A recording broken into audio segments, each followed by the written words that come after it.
meeting. He said, great meeting with Kim Kardashian today, talked about prison reform and sentencing. But the media took a sideways view of it, Dana. We're going to play two clips. Jim Acosta of CNN likes being on TV. This is what he said about Kim Kardashian's visit at the White House. Listen. Forget about the fact that Kim Kardashian is here at the White House today and what planet that is anything resembling normal, because it's not.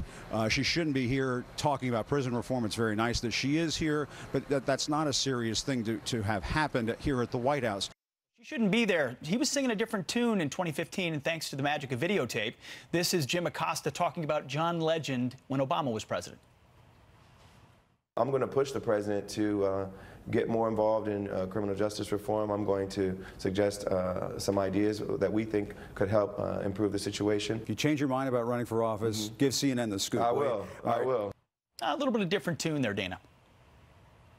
Yeah, it's a hugely different tune, bigly, because this is Jim Acosta. Jim Acosta's a partisan. He doesn't hide the fact that he's a partisan. I just wish that people would stop unnecessarily hammering the administration, even on things they know they agree on or things that they know aren't that big of a deal, but they do it anyway because it's Trump. And this idea, well, she shouldn't be there. I can't believe he actually said those words. Every single person in the United States, be they a famous person or not, has the right, and they have, if they can meet with the president. They can go to Washington, D.C. That's what makes the United States different from Britain, is because we don't have like a special nobility class here. You don't have to be a special person to engage in policy discussion, whether you're John Legend or Kim Kardashian. But it's so fascinating how much they gave, how big of a pass they gave to the previous administration just because it was Barack Obama and Democrats as opposed to Trump and Republicans. I mean, we have a list of all these celebrities that have come to the White House in the past.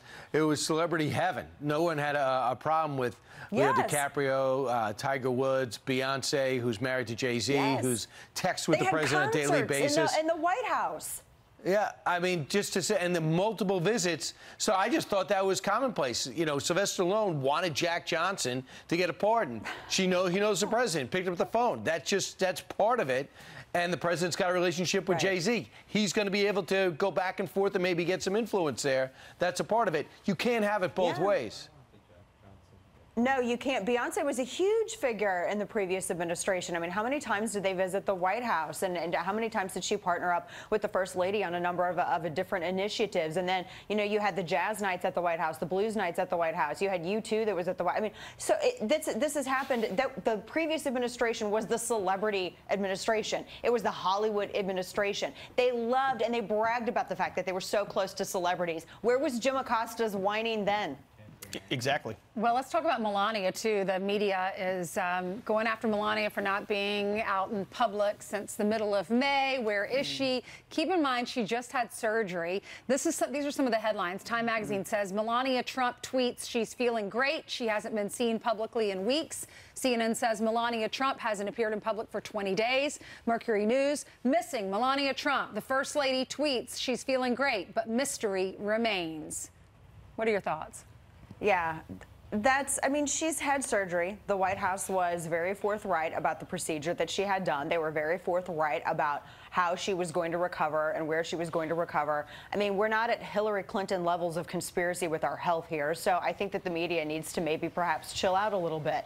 I mean, she's on Twitter. She's still tweeting. She's still active. In fact, I think she responded to the media just this morning. But again, it's the hypocrisy. This is why conservatives get so aggravated. They get aggravated at media hypocrisy because Hillary Clinton, if she falls down in the street and leaves a shoe behind and conservatives ask questions about it, they're called conspiracy theorists and fearmongers and that they're attacking Hillary Clinton and that we're sexist. But then with something like this, the media is hounding Melania Trump. I mean, she's not a hostage. She's the First Lady. She had a procedure done. They were open about it. Lay off. She tweeted about it. She said, I see the media is working overtime speculating where I am, what I'm doing. Rest assured, I'm here at the White House with my family, feeling great, working hard on behalf of children and the American people.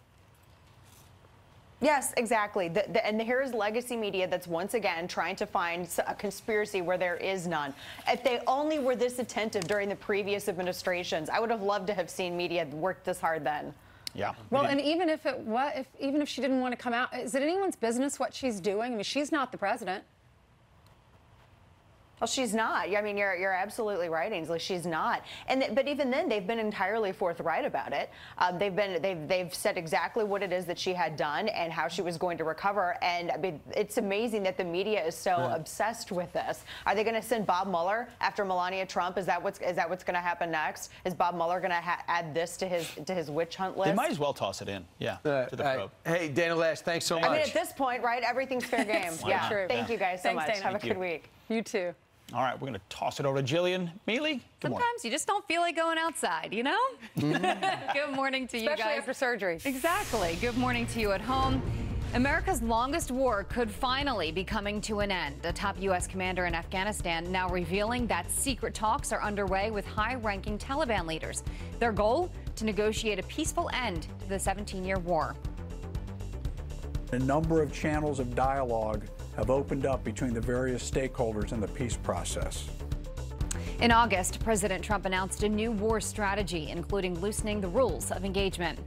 Back from the dead, a Ukrainian reporter shocking everyone when he appeared alive at a news conference just one day after he was reportedly shot and killed.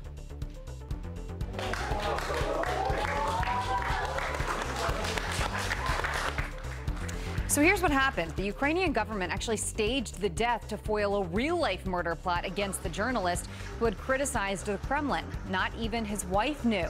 A man involved in the alleged Russian plot to kill him is under arrest.